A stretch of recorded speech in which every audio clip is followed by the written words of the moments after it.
السلام علیکم ورحمۃ اللہ وبرکاتہ. رب اشرح لی صدری ویسر لی امری واحلل عقدۃ من لسانی یفقہوا قولی. اعوذ باللہ السمیع العلیم من الشیطان الرجیم. بسم اللہ الرحمن الرحیم. آج کا سبق سورۃ البقرہ سے. وَإِذَا اور جب، قیل کہا جاتا ہے. قیل مجہول ہے، فعل ماضی مجہول ہے. جیسے ہوتا ہے نا قال، تو اس کا جو مجہول ہوتا ہے وہ ہوتا ہے کیلا، یعنی کہ کہا جاتا ہے لہم ان کو. اتبعوا کہ پیروی کرو، ما اس کی جو انزلہ نازل کیا اللہ تعالیٰ نے. قالوا تو وہ کہتے ہیں بلکہ نتبعوا ہم پیروی کریں گے. نتبعوا جمع متکلم فعل مضارع معلوم. ما اس کی جو الفینا پایا ہم نے. الفینا بھی جمع متکلم کا صیغہ ہے، فعل ماضی ہے معلوم. علیہ جس پر، آباءنا اپنے آباء و اجداد کو. اولو کیا بلا اگرچہ. اولو کیا بلا، لو ہوتا ہے اگرچہ. کانا ہوں، آباؤہم آباء و اجداد ان کے. لا یاکلون نہ وہ عقل رکھنے والے ہوں. جمع مذکر غائب کا صیغہ ہے، فعل مضارع معلوم ہے. شیئن کچھ بھی. ولا اور نہ. یہتدون وہ ہدایت یافتہ ہوں. یہتدون جمع مذکر غائب فعل مضارع معلوم. ومثل اور مثال الذین ان کی جنہوں نے کفروا کفر کیا. کا جیسا کہ، مثلی مثال ہے. کا مطلب مانند بھی ہے اور جیسا کہ بھی ہے، تشبیہ کے لیے استعمال ہوتا ہے، حرف جر ہے. کا مثلی مانند ہے مثال. الذی اس کے جو ینعقو چیخ کر پکارتا ہے. ینعقو فعل مضارع معلوم ہے، واحد مذکر غائب کا صیغہ. بما اسے. لا یسمعو جو سنتا ہی نہیں ہے. لا یسمعو لا یسمعو فعل مضارع منفی معلوم ہے. لا یسمعو اور واحد مذکر غائب کا صیغہ. الا مگر، دعاء پکار، و نداء اور آواز. سمم بہرے ہیں. بکمم یہ میں نے جب سورہ بقرہ میں پارہ نمبر 1 پڑھایا تھا تو میں نے بتایا تھا سمم جمع ہے، بکمم بھی جمع ہے، یم بھی جمع ہے، اور ان کے واحد بھی آپ کو بتائے تھے. سمم بہرے ہیں، بکمم گنگے ہیں، یم اندھے ہیں. فہم پس وہ، لا یعقلون عقل نہیں رکھتے. اسمو ابکم، عامہ، ٹھیک ہے، یہ سب ان کی واحد ہیں. یا ایھا الذین آمنو اے لوگو جو ایمان لائے ہو. کلو کھاؤ تم. کلو فعل امر ہے، کھاؤ تم. کل ہوتا ہے ایک شخص کے لیے، اور کلو تم سب مرد کھاؤ. جمع مذکر حاضر کا صیغہ ہے، فعل امر ہے. من سے، طیبات پاکیزہ چیزوں سے. طیبۃن واحد ہے اور واحد مؤنث ہے، اور طیبات اس کی جمع ہے. الف اور تائے مفتوحہ کا اضافہ کر کے جمع بنائی جاتی ہے مؤنث کی. ما جو رزقناکم عطا کی ہم نے تمہیں. رزقنا یعنی ہم نے رزق دیا. جمع متکلم کا صیغہ ہے، فعل ماضی معلوم ہے. کم تمہیں. وشکرو و اشکرو یہ میں نے سمجھایا تھا پہلے. اشکرو بھی فعل امر ہے اور جمع مذکر حاضر کے لیے استعمال ہوتا ہے. للہ اللہ کا. ان اگر کن تم ہو تم. ایاہ صرف اسی کی. ایاہ کا جو لفظ ہوتا ہے وہ صرف یعنی اونلی جو ہم انگلش میں کہتے ہیں نا اس کے معنی دیتا ہے. جیسے ایاک نعبد، ایاک صرف تیری ہی، تو صرف کے لیے ایاک کا لفظ استعمال ہوتا ہے. تو ایاہ صرف اسی کی. تعبدون تم عبادت کرتے ہو. تعبدون جمع مذکر حاضر ہے، فعل مضارع معلوم ہے. انما بے شک، حرما اس نے حرام کیا. التحریم مصدر ہے باب تفعیل سے. حرم یحرم، حرم حرام کیا اس نے، واحد مذکر غائب فعل ماضی معلوم. علیکم تم پر. المیتۃ کیا حرام کیا. المیتۃ مردار. والدم مردار یعنی مرا ہوا. والدم اور خون. ولحم الخنزیر اور خنزیر کا گوشت. لحم کہتے ہیں گوشت کو، اور الخنزیر جانور کا نام، خنزیر کا گوشت. دونوں کے درمیان مضاف مضاف الیہ کا تعلق بن رہا ہے. المیتۃ اس کے اوپر جو زبر ہے وہ، اور والدم اس کے اوپر جو زبر ہے وہ، اور واللحم اس کے اوپر جو زبر ہے، یہ تینوں ہی مفعول ہونے کی وجہ سے مفتوح ہیں. وما اور جو اہل پکارا گیا بھی اس کو، لغیر اللہ اللہ کے بغیر. یہ بھی مضاف مضاف الیہ بن رہے ہیں، یعنی واسطے غیر اللہ کے، یعنی وہ چیز جس پر اللہ کا نام نہ لیا گیا ہو وہ بھی حرام ہے۔ فمن تو جو کوئی، استرہ فعل مجہول ہے اور واحد مذکر غائب اور ماضی مجہول ہے۔ الاضطراب مصدر یعنی کہ مجبور کر دینا، مضطرب کر دینا، بے چین کر دینا، ٹھیک ہے۔ استر یستر اس کا معروف ہے، اور استر یستر اس کا مجہول ہے۔ استر جو مجبور کیا گیا، غیرہ نہ کہ، باغن وہ سرکشی کرنے والا ہو، یعنی نہ کہ وہ باغی ہو، باغی اردو کا لفظ ہوتا ہے یعنی بغاوت کرنے والا، اور یہاں پہ اسم الفاعل ہے عربی میں باغن بغاوت کرنے والا، ولا اور نہ عادن وہ حد سے بڑھنے والا ہو، عادن بھی یہاں پہ اسم الفاعل ہے حد سے بڑھنے والا۔ فلا تو نہیں، اسما کوئی گناہ علیہ اس پر، ان بے شک اللہ تعالیٰ غفور بہت بخشنے والا، مبالغے کا صیغہ ہے، غفور جیسے قدیر مبالغے کا صیغہ، ایسے غفور بھی مبالغے کا صیغہ، رحیم نہایت رحم کرنے والا ہے۔ ان بے شک الذین وہ جو یکتمون وہ چھپاتے ہیں، یکتمون جمع مذکر غائب فعل مضارع معلوم، ما اسے جو انزل نازل کیا اللہ تعالیٰ نے، من الکتابی کتاب میں سے، ویشترون اور وہ خریدتے ہیں، جمع مذکر غائب فعل مضارع معلوم، بھی اس کے بدلے، ثمنن قیمت، قلیلاً بہت تھوڑی، اولئک یہی لوگ ہیں، ما نہیں، یأکلون وہ کھاتے، نہیں وہ کھاتے،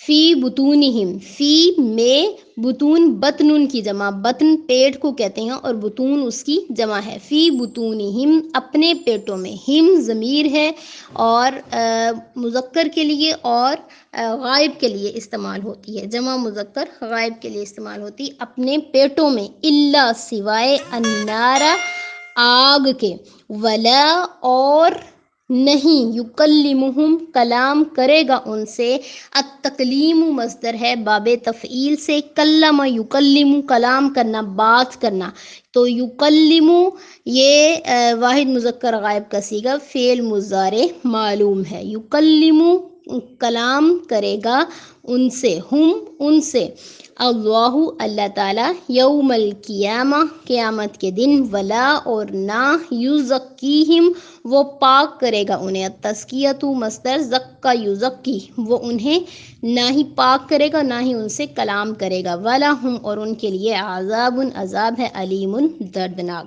اولئک یہی وہ لوگ ہیں، الذین جنہوں نے، اشتروا خرید لیا، اشتروا جمع مذکر غائب فعل ماضی معلوم، الضلالۃ گمراہی کو، بالہدا ہدایت کے بدلے، یہاں پہ با حرف جر ہے لیکن یہاں پہ بمانے بدلہ آ رہا ہے، بالہدا ہدایت کے بدلے، والعذاب اور عذاب کو خرید لیا، بالمغفرہ مغفرت کے بدلے، فما اصبرہم تو کتنا صبر ہے ان کا، علی النار آگ پر، فما یہاں پہ بمعنی ہے ایو شیئن یعنی کس چیز پر، ما بمعنی ایو شیئن، اور اصبرہ یہ اسم تعجب ہے، یہ تعجب کے لیے استعمال ہوتا ہے، ہم ان کا کہ کتنا صبر ہے ان کا، علی النار آگ پر، اصبرہم فعل ماضی، ما فاعل، اس میں فاعل بھی چھپا ہوا ہے، ہم جو ہے وہ مفعول بھی ہے اور ما جو ہے وہ مبتدا کی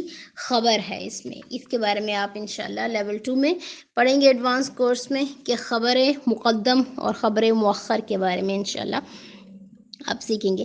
ذالک یہ بھی، انا بوجہ اس کے کہ، اللہ نے، لفظ اللہ مفتوح ہے انا کی وجہ سے، نزل نازل کیا، التنزیل نزل ینزل، الکتاب کتاب کو، بالحق کی حق کے ساتھ، وان اور بے شک، الذین وہ جنہوں نے، اختلاف کیا، جمع مذکر غائب کا صیغہ فعل ماضی معلوم، فی الکتابی کتاب میں، لفی البتہ، فی میں ہیں، شقاقن مخالفت میں ہیں یا بدبختی میں ہیں، بعیدن دور کی بدبختی یا مخالفت میں ہیں۔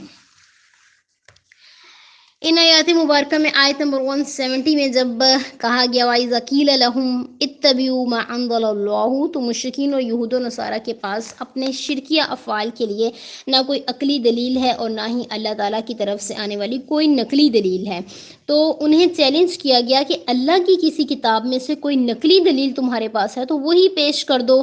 تو جب انہیں اس کی پیروی کا حکم دیا جاتا ہے جو اللہ نے نازل فرمایا، تو جواب میں دلیل کیا دیتے ہیں کہ ہم نے اس چیز کی پیروی کرنی ہے جو ہمارے آباء و اجداد کا دین تھا، یعنی دلیل ان کے پاس صرف یہی ہے کہ جو آباء و اجداد کرتے تھے ہم وہی کریں گے۔ تو اللہ تعالیٰ اس کے جواب میں فرما رہے ہیں کہ اگر کسی کے آباء و اجداد کو عقل نہ تھی، وہ عقل رکھنے والے نہیں تھے، خسارے میں تھے، تو کیا تم بھی ان کے راستے پر چلنے لگ جاؤ گے؟ کیا تم بھی اندھے بن کر انہی کی پیروی کرنے لگ جاؤ گے؟ نہیں، بلکہ تم خود عقل سے کام لو اور سیدھے راستے پر چلو جو صرف وہ ہے جو اللہ تعالیٰ نے اتارا ہے۔ آج کے دور میں بھی بہت سے ایسے لوگ ہیں جن کو جب کوئی بات سمجھائی جاتی ہے کہ یہ بدعت ہے، یہ گمراہی ہے، اس کی طرف نہ جائیں، تو ان کا یہ دعویٰ ہوتا ہے کہ ہمارے تو خاندان میں یہی ہوتا آ رہا ہے، ہم تو شروع سے جب سے ہم نے ہوش سنبھالی اپنے والدین کو، دادا دادی کو، نانا نانی کو یہی کرتے ہوئے دیکھا ہے، تو ان کے پاس یہ نقلی قسم کی دلیل ہوتی ہے کہ ہم نے ان کو یہ کرتے دیکھا ہے، جبکہ دین وہ نہیں جو کوئی بھی اٹھ کے اپنی رائے قائم کر دے۔ اگر کسی امام کی یا کسی عالم کی بات قرآن و حدیث سے ٹکرا رہی ہے تو اس کو ماننا بھی ماننا بھی اس کو گمراہی میں جاتا ہے، تو صرف وہی فتویٰ یا وہی رائے جو ہے تسلیم کی جائے جو کہ قرآن و حدیث سے مطابقت رکھتی ہو۔ آیت نمبر 172 میں بتایا گیا ہے کہ حلال اور طیب چیزیں کھانے کا اللہ تعالیٰ نے حکم دیا اور فرمایا کہ اہل ایمان کو چاہیے کہ وہ حلال اور پاکیزہ روزی ہی کھائیں اور کمائیں بھی، کیونکہ اس کے بغیر نہ ان کی کوئی دعا قبول ہوتی ہے اور نہ کوئی ان کی عبادت قبول ہوتی ہے۔ جس آدمی کا کھانا پینا میں حرام شامل ہو جائے یا اس کے پہننے میں، کپڑوں میں، لباس میں حرام شامل ہو جائے، ایسے شخص کی کوئی عبادت بھی قبول نہیں ہوتی اللہ کی بارگاہ میں اور نہ ہی اس کی کوئی دعا قبول ہوتی۔ دلیل اس کی یہ ہے کہ پیارے نبی صلی اللہ تعالیٰ علیہ وسلم نے فرمایا، ایک ایسے شخص کا ذکر کیا، فرمایا وہ بہت لمبا سفر کرتا ہے، بکھرے ہوئے بال ہیں، گرد و غبار سے اٹا ہوا ہے اور اللہ کی راہ میں سفر کرتا ہے، تو اللہ کو پکارتا ہے اور ہاتھ پھیلا کر کہتا ہے کہ اے میرے رب، اے میرے رب، اور صورتحال یہ ہے کہ اس کا کھانا حرام، اس کا پینا حرام اور اس کا لباس بھی حرام ہے اور اسے جو غذا دی گئی وہ بھی حرام ہے، تو پھر اس کی دعا بھلا کیسے قبول ہو سکتی ہے؟ یعنی وہ اتنے مضطرب ہے اور بے چین حال ہے، لیکن اگر اس کا کھانا پینا حرام ہے، لباس حرام ہے، تو تب بھی اللہ رب العزت اس کی دعا قبول نہیں کرتے۔ مسلم کی روایت حدیث نمبر 1015 ہے۔ آیت نمبر 173 میں جو انما کا لفظ استعمال ہوا وہ حصر کے لیے استعمال ہوا ہے، اس لیے آیت سے یہ بات سمجھ میں آتی کہ اللہ تعالیٰ نے صرف یہ 4 چیزیں حرام کی ہیں، ان کے سوا کچھ بھی حرام نہیں کیا۔ یعنی جن چیزوں کا ذکر میں نے کیا اوپر، وہ 4 چیزیں اللہ تعالیٰ نے حرام کی ہیں۔ تو حلال و حرام سے متعلق قرآن و حدیث میں ان 4 چیزوں کے علاوہ بھی کچھ چیزیں ہیں جن کا نام قرآن و حدیث میں آیا، مثلاً سمندر کا ہر جانور خواہ زندہ پکڑا جائے یا مردہ ہو، اس کا زندہ ہو یا مردہ ہو، کچھ بھی ہو وہ حلال ہے۔ اور اس کے علاوہ پانی میں رہنے والے جانور جو پانی کے بغیر زندہ نہیں رہ سکتے، خاص سمندر میں ہو یا دوسری جگہ پانی میں ہو، یعنی دریا وغیرہ میں، اور خشکی کے جانوروں میں سے ہر کچلی والا درندہ اور پنجے سے شکار کرنے والا پرندہ جو ہے وہ حرام ہے، جیسا کہ احادیث مبارکہ میں پتہ چلتا ہے۔ اس کے علاوہ گھریلو گدھا یا وہ جانور جنہیں جہاں ملے مار دینے کا حکم ہو، جیسے سانپ یا بچھو یا چھپکلی یا کوا یا چیل وغیرہ، یہ سب چیزیں حرام ہیں۔ السلام علیکم ورحمۃ اللہ وبرکاتہ۔